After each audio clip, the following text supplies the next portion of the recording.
and, you know, put something on that. But there it is. EDG, I think, having a solid read. It really does feel like Caitlyn is just the strongest, like, lane-dominant pick that you're able to go for. Theoretically, still could always flex to the support role as well, like if any shenanigans go on that force you in that direction, and then going with the Maokai. So really weird bans in my mind to kind of lead us into a point where EDG have gotten such a strong 1-2 on red side. Absolutely, and I'm trying to think of like AD carry picks available to Ultra Prime. Obviously, you could take the Ashe and AD carry. We've not really seen that, but there are things like the Jhin, but Doggo's not really lent into that. He's played a bit of Ezreal, Kai'Sa, Xayah could be an option, but they are going to go with the Zeri alongside the Ashe, which typically you put with an Enchanter. Yeah, so just going to try and have that Ashe. I mean, it's still going to be able to hopefully help at least alleviate some of the pressure that you face in lane, being able to spam out with those volleys and look for some aggressive trades. Of course, going to provide utility throughout the map. And Doggo is going to do his best to be able to kind of peel, play for himself. You have some CC, you know, down there in the bot lane for Baolan to try and do that with, but Doggo really being the shining light. I like that he gets his hands on the Zeri. EDG now, though, answering the Jax with an aggressive early answer, going to go for that Renekton, so maybe wanting to set Ala up for some pretty solid early success. And when there's nothing like the Sejuani available on the opposing side, and even Elise taken off the table, I think EDG should be in a position where they end up with the stronger top jungle 2v2, pretty much regardless of what Ultra Prime go with. Yeah, we'll have to see how these bans pan out as well with the Vi taken off the board. You can just really single out Ning here because, you know, his Sejuani, he's got 10 games of Sejuani this split. That's already taken off the board. Wukong is the next highest, but then you've got champions with only 1 or 2 games remaining. So yeah, you could take the Wukong off if they still want to focus that in 13.3. I know his Lee Sin got memed, especially like over the past 2 years where the like Lee Sin challenge came out. But Lee Sin's a champion we've been seeing coming into Resurgence. He got a couple buffs on 13.3. Jarvan is something that Ning has played, also gotten a few buffs in there, but EDG actually respecting the potential for the Jarvan pick to come through. Not the Jarvan, the Lee Sin, I'm sorry. So we still have Wukong open. That really being the thing that jumps out to me in my mind. You know what would be truly vintage? A Camille jungle from Ning. That's what I would love to see here today. I don't think we're going to see it, but that would be creme de la creme. It really would be fitting for Ning. And he's made it through. Something, yeah, we completely forgot to mention. Has been seeing bans across the board. Incredibly strong right now after the changes that came on through. We've had it played twice so far. It was played by Scout in mid lane, and it was played by, I believe it was Sword Art down in support. So keeping the flex potential very much alive for EDG, and they can just see what want to go with in that mid lane position before they decide to allocate where this Annie's going. Yeah, and worth mentioning, Annie's support very good alongside something like a Caitlyn because both have such incredibly long auto attack ranges that you could just harass people down in that lane. Literally the #1 and #2 highest auto attack ranges in the game, 650 and 625 going towards them. Wukong now picked up, so really going towards the highest priority jungler left open, and just going to try and round it out with a Ryze and maybe look for these plays enabling sides with that Realm Warp. All right, so Qing trying to get into those side lanes and influence the game. We'll see what the final pickup will be, whether that Annie is going to the mid lane for FoFo. But with the Tristana being hovered, I'm thinking that's Tristana going to the mid lane, FoFo trying to get aggressive onto the Ryze. Would be a nice look for FoFo. He hasn't played it yet, so it looks like maybe giving us a little bit of a bait. We'll just go back to the stock and standard Azir, his most played champion so far. So maybe realizing, hey, we're expecting a lot of our aggression and a lot of where we're looking to play around to be for this bot lane. We can just go with something a bit more stock and standard safe in that mid lane matchup. So for EDG, I think setting up for pretty strong 5v5s coming on through. Like you have a front line kind of there with the Renekton. You have Annie with a bunch of CC, a lot of DPS coming through with your mid and AD carry, to where Ultra Prime, we said, it's going to be a lot about utilizing these Realm Warps, setting up on sides. Jax will outscale later on, so you will be able to keep up that pressure in potentially a 1-3-1 or a 1-4. And then it's on the Rift. I sold it as the match of the week. You know what? I'm excited. It's the pre-match of the week is what it is. It's the hype up for later today. Ultra Prime versus EDG here. 4 world champs, the jungles, the supports. We're keeping our eyes on Ning versus Jiejie and Baolan versus Meiko.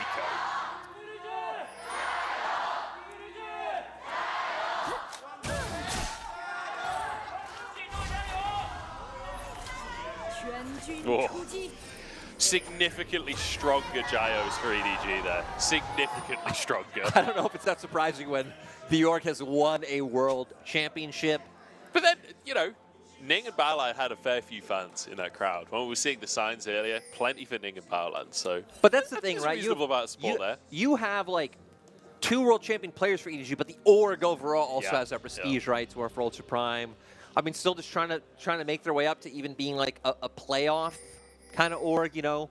It feels like you work your way up in steps. I think we're seeing OMG be someone who's coming that ladder now, sitting towards the bottom end of the table for a few years. Now they're in that like 6th to 10th kind of like range of where they go in playoffs. And now, you know, they're looking for that next step. Oh, big damage in the bottom lane. Leave actually getting completely forced out of lane here. Slowed by the Ashe and Baolan. Will survive. Gets a tiny little trade back. But look at his health. 100. What flash forward from Doggo. I feel like he's been baited a little bit there. Still, EDG is such a bad trade coming on through. At least summoners come up from the opposing side, but now they're going to be able to look to return a lot of this damage. Definitely not what you'd hope for coming from the level 1. A lot of it's set up by Baolan. Meiko and Leave, it's all about kind of whittling them down with autos, being able to kite them out and really tether that range before some of your abilities can come online. You can really look to train back efficiently. Yeah, the power of Halo Blades right there is what we've been witnessing. Yep. Baolan just rinsing Leave in the 1v1. Luckily, when you take that much damage at level 1, generally, you don't have that much health in the first place. So the regen, very valuable, and leveling up gives you a good chunk. So you can see Leave already just over half again. Started longsword though, and has already used all 3 potions. Like, that is a brutal start to any laning phase. Especially with Doggo having the Dorans on the opposite side, so he should be able to do just fine. Let's talk jungles though to start this one off, because, you know, Ning on that Wukong, generally speaking, when you talk about Wukong, it's like wait for level 6 and then make plays. Maokai, it's kind of the opposite story. You can go basically from level 2. And I think they're going to be looking at should be looking at different things. For Jiejie, we hit on that you can really be looking towards top side to at least get Ala off to a good start and then really abuse through that Renekton matchup before Hery's able to outshine and outscale later on. We'll give you a point of pressure, but then it's about leaning down towards your bot lane. Because anytime you have a Caitlyn lane, right, it's about trying to get those plates, making sure that they have a good lane set up. To where, in my mind, Ning, from the very start, it's about hovering bot, making sure no shenanigans come through, look for these counter ganks, and look for opportunities where you and Qing can move as a cohesive unit. I did just see that bottom lane, the caster minions didn't crash. And I'm a little bit worried for Doggo and Baolan that that wave could be frozen by Leave and Meiko. I think it was actually still pushing towards EDG, so they should be able to get that in a pretty favorable position for themselves. We'll see when we pan back to the bottom lane. And for people wondering, you know, we've had a few games on 13.3 now, but still not too many, especially because we had, you know, the day break the other day. Yeah. Changes for Annie. Now your passive is just fully charged when the game starts or anytime you die and are coming back from Fountain. So that is that stun that is able to come on through. Your shield has gotten some buffs. The damage and the cooldown were buffed on it. Now people who use spells on you as well take damage in return. And Tibbers got some nice like HP, some resistances there along as well. So a lot of good things given to Annie. Champion that hasn't really been meta in forever. Yeah, a long, long, long time. But we've got an invade coming out from Ning as he pushes Jiejie out of the jungle. That spells a bit of disaster for Leave and Meiko as well, because that wave is really pushing away. Ning at the bottom side means they do have to be extremely cautious. This is what we highlighted for Ning as well. You want to just pretty much consistently stay around this bottom half of the map. You can see the vision control they have in Bottside River, and even getting some shallow wards into EDG's blue side jungle to spot out what Jiejie wants to do. This allowed to keep the pressure, and I love it. Qing consistently moving, hovering into Fog of War. It's going to put even more pressure on the bot lane, even if he doesn't fully commit to a move, and give Ultra Prime a lot of options. Yeah. I guess that's one of the benefits of having that Ryze on your team as well is, you know, they changed teleport, so you can't influence that bottom lane early on with your TPs. But when you got a Ryze, you kind of still have that advantage. Flash away from Baolan as Doggo, trying to push him, but the traps force him back to the rest of his team. Jiejie joining the squad as everybody rushes away! FoFo comes in and takes Ultra Prime apart! That was disgusting! FoFo finding the angle to funnel all the members of Ultra Prime down, and EDG with the damage to finish him off. Great punish from EDG, making sure that Ultra Prime didn't just get to start a dragon like that in front of their faces. Look at the scoreboard, 1-0-3 on 4 different players from EDG. FoFo, the absolute hero, and everything we've talked about so far this game is now null and void because EDG are suddenly 3,000 gold ahead. You look at it, right? I mean, so close to the demonic embrace coming out for Jiejie. Just Nude Quiver already picked up. Lost Chapter picked up in mid lane. But key items, even the boots of lucidity down there for Meiko to be able to more consistently spam out those spells. We're gonna go straight into the replay here. Finding the stun on the Baolan, forcing the flash. But this is where things go heavily in favor of Ultra Prime. It looks like they're trying to find a turn onto EDG first, but Azir can just cover so much distance, they end up getting a pincer movement onto the members of Ultra Prime. And I mean, just beautiful Emperor's Divide coming out. Really nothing Ultra Prime can do. Just not accounting for the fact of how much distance FoFo can close, and them not really having a way to utilize the fact that it was 4 members, technically turning on to 3 first. Yeah. I mean, the fact they hit all 4 players there as well. In River, that's not an easy feat. Absolutely incredible ultimate. And now, Ultra's going to be up against it. Dominus going to be used on the top side. Jiejie moving his way in here. Hery low on HP, goes for the dive himself, takes the tower shot, and Allah has set it up for Jiejie to knock it out of the park. We've got an alcove gamer on our hands, but I don't think there's any way on this one. Twisted Advance comes on through. Hery knocked straight back into the fray, and Allah will get the kill. Nice gank coming out from Jiejie. When we talked about this matchup, it's like, hey, you do have the stronger top jungle 2v2. We want to see him look for these ganks. You have the mixed damage available, and at least make sure that Allah can be fine on his own. But Realm Warp towards the bot lane. The proactivity still here for Ultra Prime lead. Intrable Meiko trying to tank up for him. This Ning is underneath the tower. Doggo tanking and walks away. 1 for 0, looking for Meiko as well to turn it into 2. And Ultra Prime get themselves back onto the board. Ning's in trouble as FoFo wants to make the magic happen once again. But I don't think he can close the gap this time. That one volley preventing him from being able to really follow up and potentially find that kill. Nice move overall from Ultra Prime, setting up the dive. And it looked a little bit dicey there in terms of juggling aggro, but they were able to manage in the end. No one went down. It will set up EDG for response play with this Drake. Yeah, EDG should be able to just grab this Drake pretty much for free at this point. 2,000 gold lead, but I love the Ultra Prime. After that previous play, not just... there's a lot of teams that would essentially just keel over and die after that Azir play that we saw earlier on. Ultra Prime still being proactive. They see Jiejie up on the top side. They make a play to the bottom side. So one of the things about this Ultra Prime roster, again, kind of outdoing expectations. People might look at 3 and 5 and be like, things aren't going well, but you kind of got to gauge teams relative to where you think, right? What kind of project this will be, because with Ultra Prime, especially bringing in 2 young and 2 new players, in Qing and Hery from the LDL, you don't necessarily expect this to be something where it's like, hey, we're going to win the league right now. You're going to need to get the reps. You're going to need to figure out how you want to play as a team. And Ultra Prime showing that with their experienced veterans, that they're still able to find some of their own counter punches to what these top dogs are able to do. Yeah. And I think at this point in the split, we're starting to see that EDG really are one of those top dogs, especially when you look at their match history. They have played both JDG and top esports already in this split, both incredibly competitive series. EDG managing to beat out JDG, but losing to top esports in the end, so perhaps that's a preview for what's to come later on. But regardless, definitely a team that you cannot be underestimating when it comes to, you know, talking even top 4. No. And now we're going to see what EDG can do in response to Ultra Prime looking for this Herald. On the minimap, Jiejie is already leaning down towards that bot side, but has been spotted out, clearing out vision around this Tri-Brush, trying to enable Leave and Meiko to whittle down some of these plates.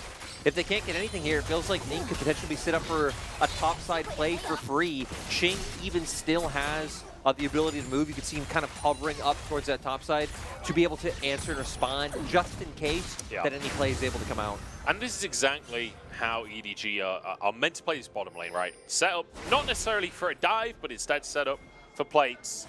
Allah, though, in a 1v3 here. There's a huge old wave that's pushing in. Dominus available, used immediately. Can they finish off the Croc? That's going to be the question. Ning trying to move in. Has that Rift Herald that he would love to slam onto this tower. Allah dashes under. And Qing will survive, tanking the tower. Oh, I thought Hery was going to take another shot there. FoFo was on his way, but Baolan shot an arrow. And I didn't see the arrow on our screens, right? I think that might have hit FoFo. I think that might have hit FoFo, stopped him in his tracks. I don't know if he would have been able to get there fast enough regardless, but... I mean, even if he got there late, there was 2 people on like 100 true. HP. That arrow could have been a bit of a hero play coming out from Baolan. And Let's have a gold clap in the audience for Baolan's arrow that happened off screen. I don't even know if... I mean, most likely not, didn't even name for FoFo, but here, Meiko walking in. I mean, he has his passive stacked up. Yeah, Doggo, no real way he can look for this. He would be the one under threat, Meiko even having his ulti available. Tibbers does pack quite a mean punch. Oh, I yeah. would not want Doggo to have to go against that. And this is the value of having someone as experienced as Meiko on your roster as well. It's not like this guy is new to any support. Like, he was there when this was played all those years ago. This man's seen it all. Been around through pretty much every meta. One of the, I mean, might even be the longest standing player in the LPL, but definitely one of. Yeah. We still have quite a few people have been here a while. I guess even like later on the day, like Rookie coming right after his stint on KT was pretty early on, Season 5. So point is, though, experience definitely being golden for the side of EDG. And EDG been able to maintain the golden. They even have items coming online because of the earlier kills they were able to find. Demonic Embrace picked up by Jiejie. Yeah. Andrews now for FoFo. You can see them wanting to utilize these power spikes around bot lane. This Jiejie trying to clear out vision, trying to escort FoFo down here. Trying to move down. Threatening a dive at this point, but even if the dive doesn't happen, once again, you've got that Caitlyn, so you are just going to annihilate these turret plates. And it looks like, once again, EDG not going to commit, not going to overforce anything. They don't want to risk losing lives for this one. Just making sure that Baolan steps away. Doggo actually leaving the lane entirely, going up towards the mid lane. I like this by Ultra Prime. They're reading that they really can't do anything to reinforce the spot side anymore. The fact that Ala was left, like, EDG didn't even try to influence top lane a little bit. Like, we kind of speculated he got one gank. It makes sense. Ultra Prime all in on top side, and EDG answering bot. We'll be able to get first turret, so resets will come off first, give them a better position on the map to potentially even set up for their next play. Yeah. I will say, for Ultra Prime, things do get better here, right? Because when it comes to, like, 1-3-1, when it comes to side lane pressure, you prefer a Ryze and a Jax to a Renekton and a Azir any day of the week. Like, the amount of pressure that they can put on the map definitely ramps up at this point in the game. You're going to put a lot of pressure. You're going to be able to move first, again, with that Realm Warp available. And I even have, like, more faith when seeing a Zeri as the game goes on as compared to a Caitlyn. I mean, if you can get that ulti down, the amount of movement speed you have, and just trying to be able to play out these team fights feels very doable. I guess EDG do have a great amount of CC, though. So that is something you'll have to look out for. And it does feel like Qing and Hery are going to have to be the ones really pulling Ultra Prime across the finish line with that pressure inside, with translating that into picks, so then you can use it to get objectives. Because if not, we're just going to have what we have here, which is EDG get up set up first. You have, like, very good ability to control an area, putting down Sand Shoulders, putting down Caitlyn traps. It makes it very hard for Ultra Prime to be able to walk in if EDG already set up there 5 members strong. Yeah, it's like trying to walk onto an objective against an Azir and a Caitlyn. It's kind of like, you know those videos you see on YouTube of, like, someone will set up a bunch of dominoes and their cat has to try and get past without knocking the dominoes over? It's exactly the same. There's just so much going on to try and avoid. I feel like in those videos, though, the cat always knocks over the very first one. Yeah. Always. Well, it depends. There's a lot of cats out there. There's a lot of cats out there. Not in League of Legends anymore, though. Let's go. Yuumi nerfed it to the ground. No. Woo! I love. And Ryan already trying to get her back on track. You know, the changes already posted on through. Do look interesting. I'll say that as a fellow Yuumi hater like everyone else in the world. But like literally like everyone. Literally everybody. But, you know, we can see what Riot can cook up. Yeah. Yeah, we'll see. We'll see. I don't know if I want to let him cook, though. Let's be honest. After. Look, we've had enough Yuumi this year. Can we just leave it? Can we just get rid again? Like, life is better without Yuumi. I'm more of a dog person. Because I ban her every game. Ning and Qing up on the top side. Arrow comes through. Just misses onto FoFo. Very close. I still love when teams do use it pretty liberally because of how short the cooldown is. We can see it on our screen right now. Only 44 seconds with where we just saw it, so we'll be up quite soon. Might have an impact on this Herald fight that we're about to see with no arrow up for Baolan. TP's up for both top laners, so both would be able to join.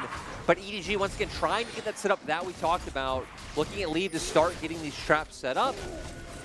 And with this Ultra Prime, maybe not even looking for it. Maybe just relying on a potential steal from Ning.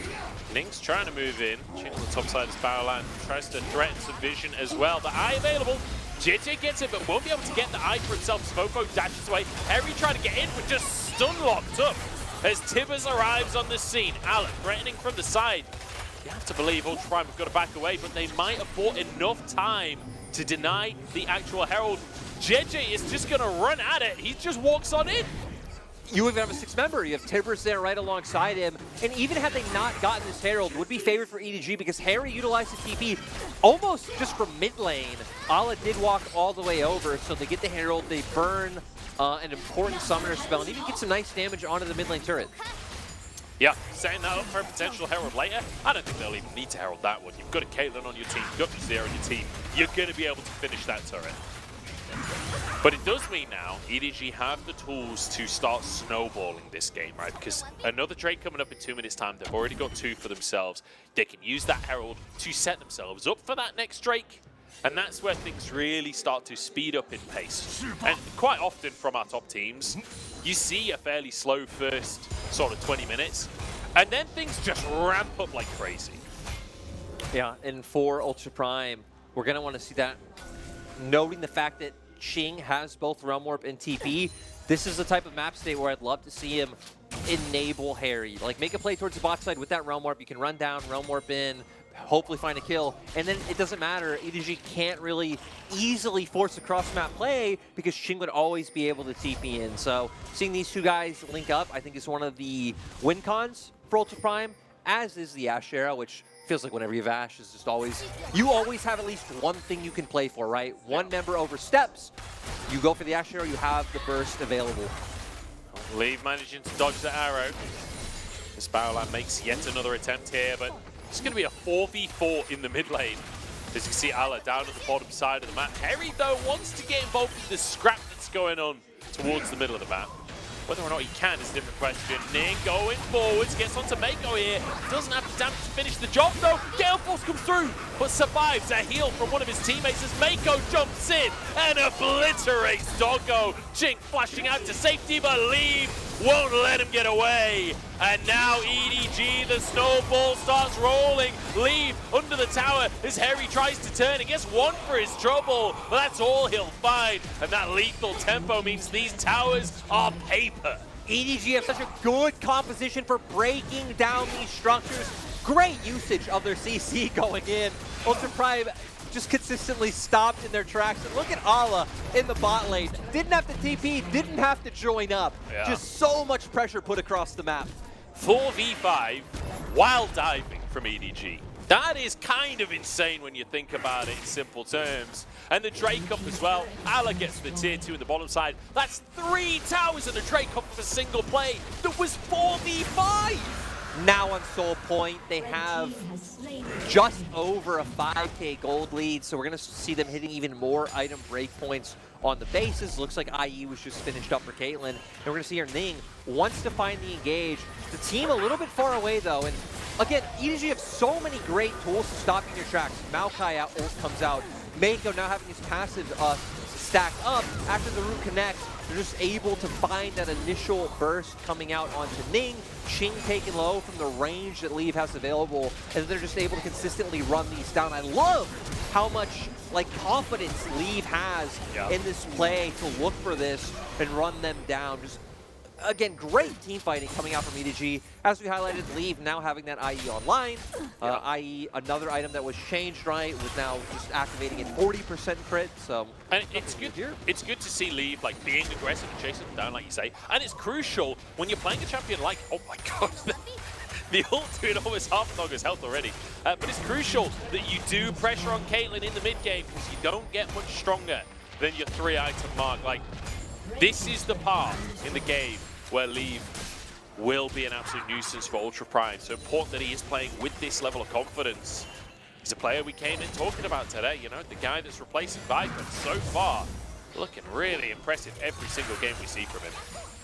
Has spent his whole career in the EDG system, going back to 2021. So not even a player that's even been around in Tier 2 that long. But still impressing the org enough to be able to come in and get a full-time starting spot. Oh, Doggo in trouble. But I mean, I really don't think that there would be a better team. Arrow comes in, Ning is there to try and follow up, knocked up. We've complimented Leave there, and immediately we cast a cursive. He's down. A big pick for Ultra Prime as Alex TP's behind the plate. FoFo still is a huge damage threat. And Meiko has that stun available. Hery threatening going in onto Jiejie, but I don't think he can actually follow up as FoFo gets damage onto Baolan and finishes it off. 1-for-1 in the fight so far. And they're still hunting for it. FoFo going forward, but he might regret this. Yeah, FoFo a bit too deep on this one, but Hery maybe the one to go too deep instead. Alex chased out of the play. Empress defied to save the team as Doggo takes a huge chunk. Just like small, I don't even want to say missteps, but like small disconnects with your team, setting up for trades to be able to come out. It looks like FoFo was even still angling there for a potential opportunity to jump onto Doggo. Realized at the end of the day that it would not be the right call. Both sides back off, ends up in a 1-for-1, but you're right. We were praising Leave. We were given the narrative, the story beats on Leave, and that might have been the first arrow that Baolan's hit. Like looking for a pick in this game. We see it here. Leave trying to clear out the wave. Has his team close by, so maybe feeling relative safety, but still a good amount of burst to come through. And with Doggo flashing forward, it's what enables the kill to be picked up. I will say, Leave did get the cannon, so I'm going to call worth on that for Leave. Like, every AD carry out there knows 100% you'll take a death for a cannon. Maybe not, maybe not. On the point of Leave, though, I do just want to say one last thing. And that's that if you've got an incredibly mechanically talented rookie joining your team, what better support system than Jiejie and Meiko to set them up and to train them up? Like, Ming, Chris, Meiko, those are the three supports that you would want alongside a fresh rookie that has this kind of talent. 100%. Definitely a great place for him to slot into. And as we've highlighted, you know, moving from Leave to mid lane, FoFo really feels like he has been stepping up in their recent performances and once again having a good split here in the LPL. But Ala, someone who might get picked off. Yeah, might be in trouble here. Doggo should be able to sweep this kill up. Trouble. It's a good bit of gold onto the Zeri. No, taken up by Qing instead. Still damage dealer, grabbing that gold though. And once again, EDG find themselves 4v5. This is becoming a theme in this game. EDG opening themselves up for the picks to come through. Ultra Prime trying to bait a Baron to potentially get a fight with numbers advantage, but they're already being taken quite low. FoFo's still an absolute monster, same for Leave. This is the perfect scenario for these two champions to fight in. As Meiko flash forward, Hery in trouble with Ning, gets a huge ult. The Empress divides to protect the team. It's Leave surviving in the backside as FoFo 1v3. Jiejie trying to protect his mid laner. Doggo almost goes down. He does go down. The sapling finishes the job. And now Leave walking away. The red buff healing him up again. I don't think Baolan and Qing can fight this. How does this end up a 3-for-3? Ning found such a beautiful engage. We have Dragon coming up now, but the observers don't care about Dragons. We're going to see how Ala gets picked off, which kind of feels less important than the fight. I mean, he's walking up clearing vision alone, which is just a no-no when you're going up against an Ashe. On the bottom left-hand corner, though, Ashe hero did come out, but, I mean, no one from Ultra Prime is even close to be able to answer up. As we continue on with the fight, again, keep your eyes on Ning. He's going to find an opportunity to go in. Huge knock-up to make sure, and Empress Divide doesn't even really matter. There's still CC damage able to come out from afar.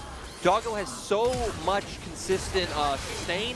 I'm surprised he ended up going down, but that sapling, cutting through the shield bow, cutting through the fact that he's a bloodthirster, it just didn't matter.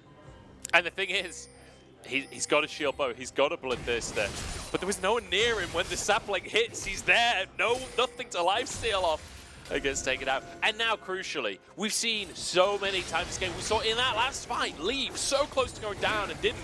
Well, now he's got an Ocean Salt. It's going to be even more difficult for Ultra Prime to find opportunities. Arrow comes in, it hits onto Leave. That could be massive. Qing moves on forwards, half HP on Leave. He jumps into Ning. Leave taken down in a huge ultimate from Ning across the entire team. It's a 1-for-1 though with the jungler down. Is EDG still going strong? The health bar's so low from Ultra Prime. FoFo needs to get on the chase, needs to do the damage. As Doggo left alone by the squad and Ala there to sweep the kill up. EDG's key members coming in to save the day. FoFo, Meiko, and Jiejie doing a great job in that fight to make sure they're able to find the return kills. They're going to take a Baron. Ultra Prime with a nice response towards mid lane. But now, having Soul, having a Baron, it feels like the deck is just stacked so in favor of EDG. It's just a matter of time. We're going to jump straight into the replay. Again, the setup is there for EDG. We've hit on this very hard, very brutal to have to walk into. But immediately getting caught out by the Ashe arrow. CC comes through, and then Ning with such a sneaky position on the opposing end. But still, Meiko did a good job of getting the stun and a good amount of burst onto Qing. And then, I mean, your multiple members jumping into, like, this Renekton that has dominance, all of this, and... Wait, is this really? Oh, no. That's how he went down. I didn't even see the trap live. I mean, what a way to go. What a way to go. Look, he stepped on a domino. Yeah. That cat ain't so cute anymore, is it? Well, that is actually, no, it's still adorable. That is absolutely tragic for Doggo. That is, ironically, I'm calling Doggo a cat. And I still think EDG would have been able to like win that out or maybe bait a Baron. Probably wouldn't have been able to just outright do a Baron with that much confidence with a Zeri being alive on the map. So even, you know, the devil's in the details and small changes can make huge differences. And now we hit on having the Baron, having the amount of siege they have available with both an Azir and a Caitlyn, which is just consistent DPS from a long range. Yeah. Even the anti-autos going to factor in there with like how he can dish out this damage from a safe distance. Yeah, absolutely. Leaf going really old school with this Caitlyn build here as well, with a Zeal and a BF sword in his inventory. It's a long time since it's been normal to buy both of those without completing an item. But two in-hit towers go down simultaneously. Hery trying to split in the bottom side of the map, trying to threaten EDG simultaneously, but Caitlyn and Azir, they're so good at dealing with these structures without you really being able to punish them for it. This will be a second one down. Baolan misses the ult this time. Good dodge from Leave. Two in-hits taken down, and FoFo recalled to make sure Hery couldn't trade. FoFo has TP, so he knows he doesn't necessarily need to be with the team. He could go back and answer Hery and always be able to return if any kind of shenanigans do pan out. But I mean, only getting further and further ahead with the gold lead. Third item coming out for Leave can actually go towards that Bloodthirster. Seems like going along the thought process of, hey, like, in these fights, a lot of Ultra Prime's like focus has been just bursting me out at the start. Ashe arrow into an all-in. If I can survive that immediate burst, I will be able to continuously output this DPS. And we have tools that will allow me to reposition. So does go on through with that one. Doggo does answer up with his own third item, this time with the IE. So both AD carries at similar points of power. It feels like it's the rest of the map where EDG have just gotten so much further ahead than their counterparts in Ultra Prime. Yeah.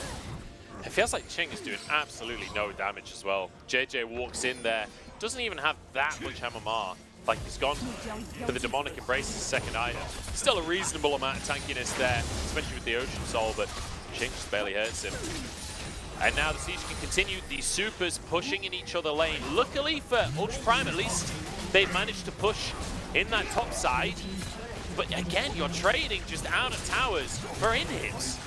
Yeah, 3 inhibs already down, so EDG are going to be able to start pressuring due to the cohesive push of super minions coming through. Oh! Okay, recall cancelled, but at what cost? Qing goes down, and that might just be game, honestly. Baolan forced onto Ning, the next target is Doggo.